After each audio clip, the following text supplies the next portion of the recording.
Greetings and salutations, everybody. First of all, don't mind the background noise. Kids are playing Mario Run and they're being like absolutely loud. However, I wanted to kind of talk to you guys, and this is not really regarding tech. But this is regarding something that I read this morning. So I woke up this morning, and I grabbed my tablet to check out the news because I keep up with current events. Yeah. Anyhow, so I read an article where it said that due to the Facebook petition, the U.S. military at Area 51 is ready for them. And I was like, what is going on? What the hell are they talking about? So I read the article. And I heard about this, but I didn't think it was absolutely true, like in that extent. So I was like, okay, I read it. And I was like, okay, so the military is ready. So I wanted to see the petition page itself to kind of get an idea, like, if this is a hoax, a prank, or whatever. And so I actually found the page and decided to read through it. And then so I'm going to share this with you guys because, honestly, people out there, it's not worth it. Okay? Don't be stupid. It's not worth it. All right? But anyways, the details of the petition page. Okay, so it says, Storm Area 51. They can't stop us all. Friday, September 20th, 2019 at 3 a.m. to 6 a.m. The area they're going to be at is Area 51, Armagosa Valley, Nevada. Now, it tells me here that 1.1 million people have checked that they're going. 964,000 people are interested in it, and 152,000 shares on Facebook. The details of this is that we will all meet up at the Area 51 Alien Center tourist attraction and coordinate our entry. If we Naruto run, we can move faster than their bullets. Let's see them aliens. And then there's people who like recently posted, like someone posted, okay guys, I feel like we need to formulate a game plan. Let me tap this post and open it up. The basic idea is that the cows form the front line. If we feed them enough, okay, whatever. Yeah, I don't know. I just feel that there's just a lot of stupidity in this. All right, first of all, ladies and gentlemen of the world, my fellow Americans, let me just say this, okay? You will get shot if you enter into a restricted area at Area 51. You will get shot.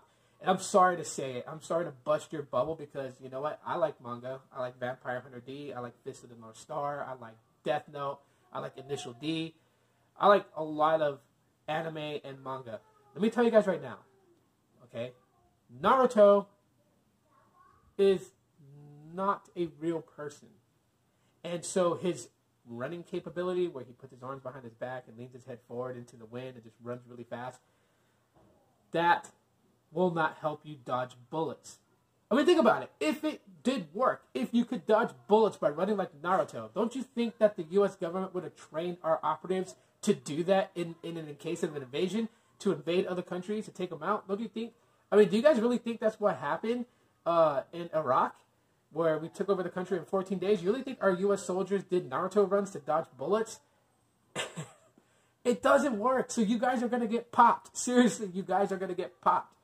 All right? And it's not just rifles that they're going to use. If 1.1 million people storm the gates of Area 51 and get into that facility, you guys really think that M4s or M16s is the only thing they're going to use to gun you guys down? You don't think that they're going to use any heavy arsenals? Like, come on now. You don't need to do something as stupid as this if you guys really want to investigate if there's any other terrestrial beings out there in the universe besides us. Because if you guys are into that kind of stuff, like, I am. I'm into astronomy. I'm into,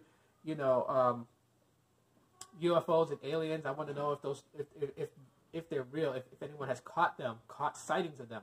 Because we can't be the only planet with living organisms on it in the entire universe that is like trillions and zillions of light years long. We cannot be the only planet that sustains life.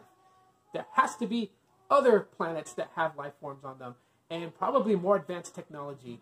So it is interesting and very curious. But you don't have to do something as stupid as this. Like, you literally, are a scientist if you have the curiosity to want to know. You don't need to go to an Ivy League college to get a degree. You may need that if you want a job, but just to, investigate and explore yourself, you don't need to. You just have to have the desire and the willingness and the curiosity to know. Why not set up a group of teams together and investigate yourselves? I mean, there are a lot of people who didn't do this as their day-to-day career job that ended up finding new planets, finding, new black holes, finding, new galaxies, new solar systems. All right. And they were just people who were just curious and had a passion for it and decided to, invest in it in their hobby and found things. You don't have to, go to a day-to-day job as a scientist to explore this. You can do this on your own. Also, it's kind of sad, though, that 1.1 million people are willing to storm the gates of Area 51 because they want to be so damn defiant these days. But 1.1 million people will not go to their local city and actually invest in something good, like feeding the homeless or investing in building a shelter for the homeless, getting our veterans off the street. Like, why are we so hell-bent on doing such defiant, stupid things, yet we don't do anything to better love one another as human beings? I mean, I don't care what race you are, what language you speak, and what country you come from. You bleed just like me, so if I can help you, if I can put food in your hands, if I can put clothes on your back, if I can help you find a warm place to sleep, then I'll do it. With no strings attached. I don't expect anything in return, But we should be doing stuff like that, not planning a Naruto run raid through Area 51 just to get a bunch of people shot. And does that make the person who, came up with this plan, the person who concocted the whole idea, does it make them actually responsible if, say, 152,000 people got shot? I would like to think so. It takes a seed. You plant the seed, and yeah, other people can decide for themselves if they wanted to show up or not. But that one seed pretty much got them there. So that does make that person responsible, in my opinion. But anyways, guys, that's pretty much it. Let me know what your guys' thoughts in the comment section of the video. Drop a like if you guys enjoyed today's little discussion. Shout out to my kids for being noisy. And as always, aloha.